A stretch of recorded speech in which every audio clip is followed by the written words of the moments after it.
Dear Mom and Dad, camp is fun. I wanted to climb the mountain, but everyone says I'm not old enough yet. Can I come back next year and do it? Bye, Nick.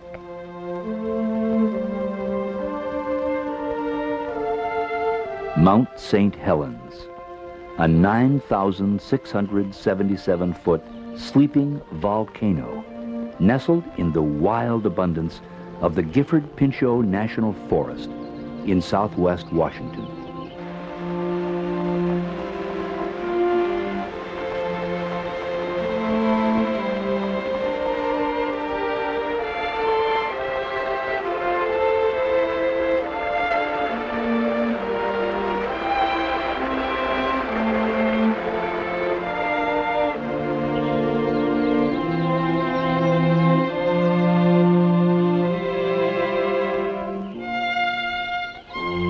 On March 20th, 1980, Mount St. Helens began to show telltale signs that her slumber was ending.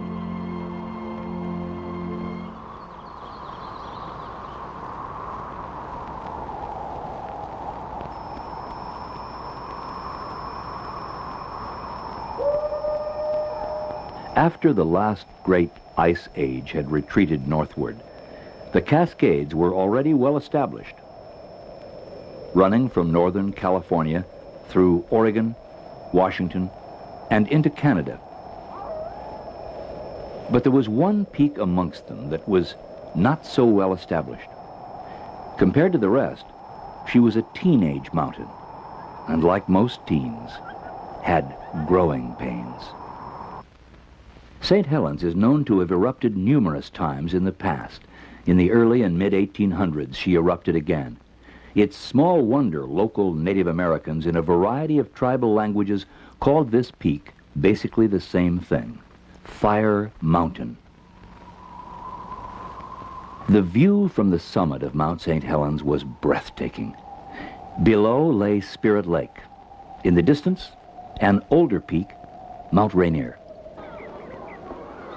The lake was a haven for recreational activities and youth camps, the YMCA's Camp Meehan being the first. Thousands of youngsters flocked to the lake over the years, learning how to row a boat even when the oarlocks wouldn't stay put, sailing a wind that seemed to rise from the blue-green depths of the lake itself, always discovering new friends, the diamond-encrusted night skies, and how to cook an egg on a stick. There were national forest campgrounds on the lake, too. Bear Cove, Cedar Creek, Donnybrook. And beyond them stretched the forest. A living museum for the curious. A place as close to heaven as one could get. At Trail's End, there were places that were like living in a postcard world.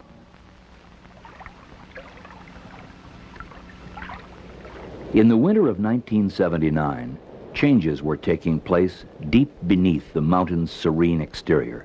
On March 20th, 1980, a moderate earthquake beneath the mountain registered 4.1 on the Richter scale and was the first sign of an eruptive phase. Swarms of quakes followed until March 27th. We are directly over Mount St. Helens right now, and there is no question at all that the volcanic activity has begun. You can see smoke and ash pouring from the top of the mountain, especially on the north side of the mountain.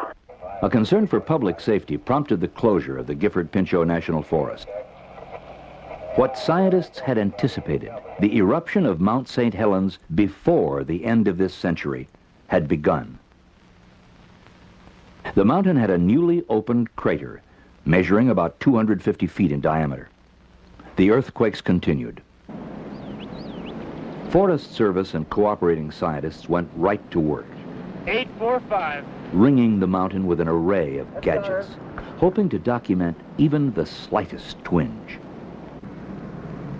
The Forest Service ordered immediate evacuation of its own nearby ranger stations, such as this one on Pine Creek on the southeastern flank of the mountain. They also strongly urged others having homes, lodges, or camps near the mountain to do the same. On the morning of March 29th, a second crater was observed, which had opened during the night. The new crater measured 75 feet wide and 30 to 60 feet deep.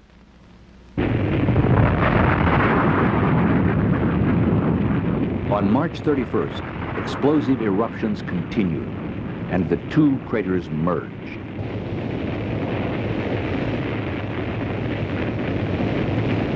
For the next several days, the mountain continued to spew ash and steam. Then, eruptive activity decreased. However, a bulge noticed earlier on the north-northeast flank of the mountain near Goat Rocks was found to be moving north-northwest at about 5 feet a day. Scientist David Johnston expressed the opinions of the U.S. Geological Survey. They would later prove incredibly accurate. In the initial phases, we'd see probably very large eruptions that would extend high into the air. This would spread ash over large areas in western Washington, maybe possibly in an extreme case even farther east. In the near flanks of the volcano, there would be more damage done by possibly hot avalanches, pyroclastic flows. Farther downstream, we could see mud flows and floods. Because this is such a symmetrical volcano and because the crater is so high, if there's an explosion, it's probable that the debris, the very hot incandescent ash that would come down, could come down all sides. But right now, there's a very great hazard due to the fact that the glacier is breaking up on this side of the volcano, on the north side, and that could produce a very large avalanche hazard. In the meantime, the chief of the Forest Service declared part of the land around the mountain a geological area to help protect the unique features. The Forest Service and the U.S. Geological Survey were taking the mountains seriously, as did the Spirit Lake Youth Camp operators, who coordinated their efforts and, along with a donated helicopter and a large refuse bin, began hauling out. Well, the tourists come to see her smoke, and they all think it's one big joke. That mountain's just a molehill in disguise. But when that lava starts to ooze, they'll be running the heels off their shoes. Heck, we just thought she was over-publicized. But the effects of Johnston's words were lost on most people, who were more interested in Mount St. Helens as just another roadside attraction. It's gonna rock, it's gonna roll, it's gonna leave a nasty hole. It'll be too late to find a place too high. As far as we know, it's just a joke. Well, not really a joke, I guess, but it could last 100 years. We're going to stay till the rocks start falling, I guess. You don't mind working in the shadow of the mountain, then? No, not at all. There's nothing to be scared of. More danger than one of them trees falling on the backside than there is a mountain of exploding. For 83-year-old Harry Truman, operator of St. Helens Lodge, nothing was about to move him from the shadow of his beloved mountain. Harry wants to stay, and he's not going to leave, so, and he's thanked us for our concern for coming. It's definitely a mistake. Somebody done it to cause trouble for me and the law and everybody else. That's my life. Spirit Lake and Mount St. Helens is my life, folks. I've lived there 50 years. It's a part of me. That mountain and that lake is a part of Truman, and I'm a part of it.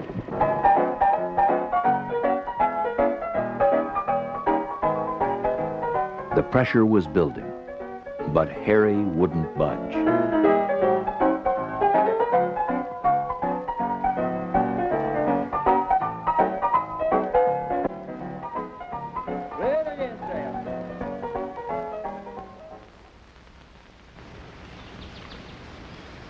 The morning of May 18th, 1980. It was like any other Sunday morning for a Forest Service tree planting crew on the lower southern flank of the mountain, until 8:32 a.m.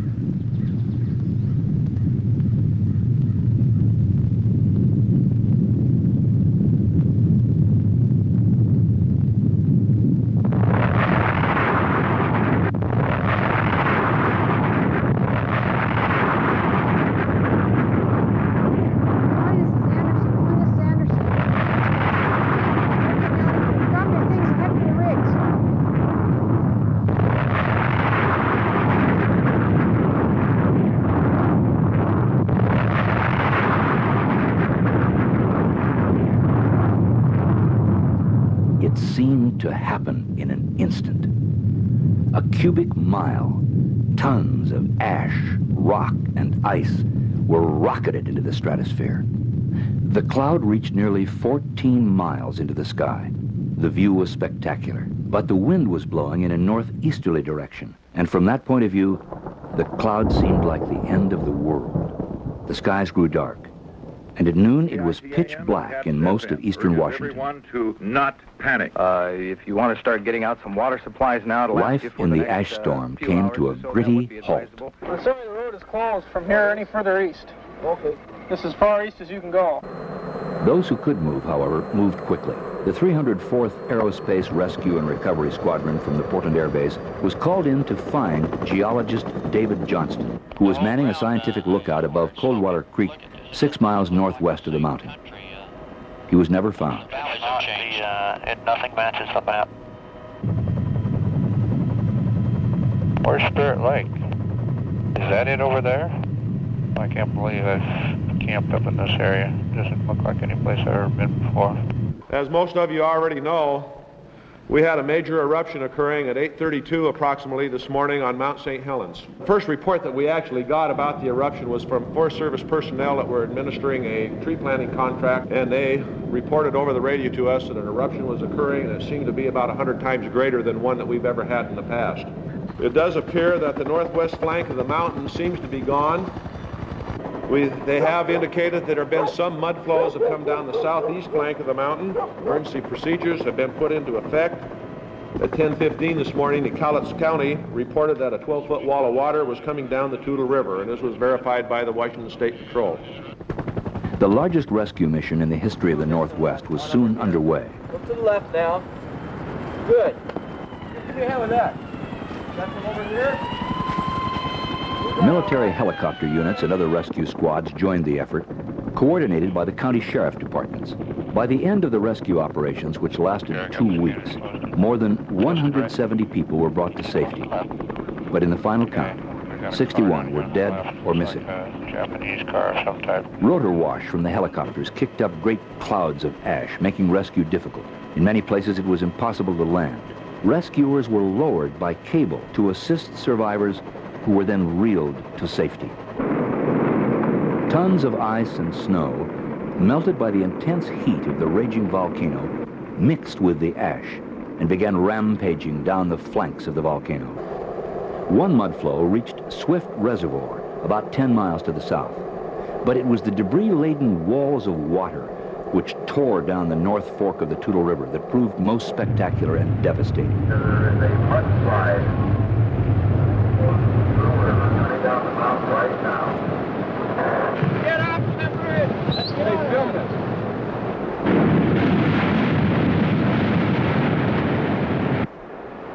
After wiping out an entire logging camp, the deluge raged on. In a matter of hours, this river of destruction surged under the Toutle River Bridge on Interstate 5, closing the main arterial between Portland and Seattle. Entire forests and logs, hundreds of years old, roared past stunned onlookers. From the Toutle to the Cowlitz to the Columbia River, first attempts at clearing the debris became exercises in futility. For the first time in decades, the lower Columbia River was closed to freighter traffic.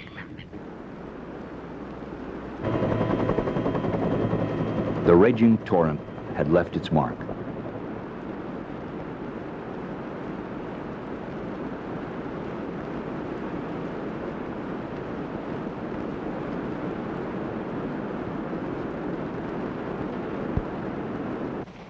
In a matter of hours, the winds carried the growing ash plume over Idaho and Montana.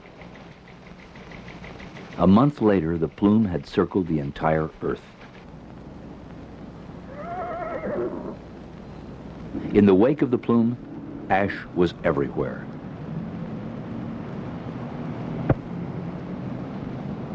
In some places, the price of a surgical mask quadrupled. Ash doesn't melt.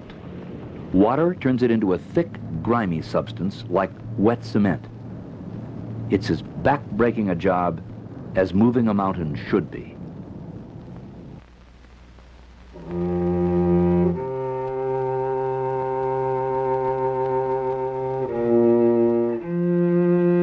When the skies finally cleared, Gifford Pinchot National Forest personnel began the sad task of assessing the damage. acres upon acres of prime timber flattened. Bridges, roads, campgrounds, trails, all obliterated, buried, destroyed. Spirit Lake was a steaming quagmire of debris. The entire north flank of the mountain was gone, and that proved the key to understanding exactly what had occurred on the morning of May 18th. The initial event was a major earthquake. A devastating lateral explosion followed, destroying nearly every living thing in its path, including Harry Truman. The initial force of the eruption had been across the land instead of blasting skyward. Now, the mountain, which lost most of its summit, is topped by a gaping horseshoe-shaped crater nearly 2 miles long and 1 mile wide.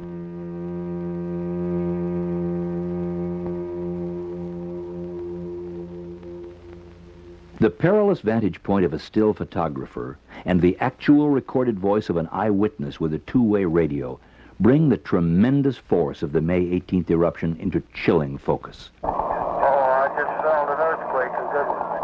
Oh, now we've got an eruption down here. Now we got a big slide coming off. The slide is coming off of the west slope. Now we got a whole great big eruption out of the crater. And we got another that opened up on the west side, and the whole west side, northwest side is sliding down. All right, we got it, boy. The whole northwest section and north section blown up, it's coming up over the ridge towards me. I'm going to back out of here. Photographer Gary Rosenquist barely escaped. Radio operator Jerry Martin did not. A recovery and planning team undertook an immediate survey of the area and began one of the most intensive planning efforts in the history of the Forest Service. Their preferred plan called for extensive protection of this window into the Earth's building process while recovering a portion of the downed timber and rehabilitating the land. Although at much lesser intensity, the mountain erupted 5 more times during 1980.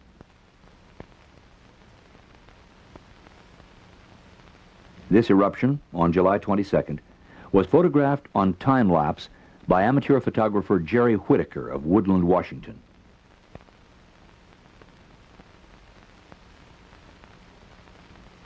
Meanwhile, a watchful eye is kept on the steamy crater and surrounding area. Some say the mountain shows signs of going back to sleep. Others say that's not likely, yet. But the fact is, no one knows for sure, and so the vigil continues. Geological Survey scientists visit the crater and surrounding area as frequently as conditions permit.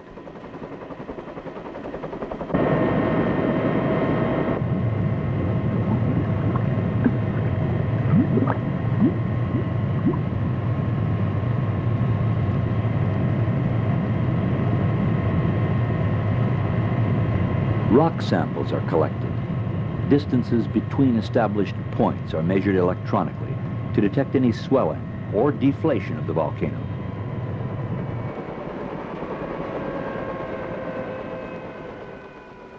Forest Service and university scientists continue to monitor how plant and animal life are recovering.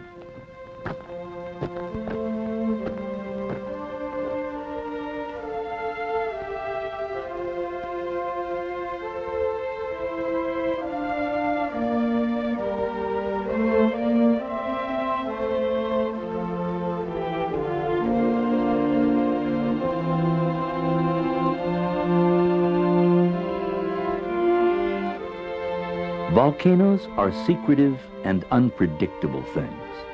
St. Helens could stay active for a week, a decade, longer.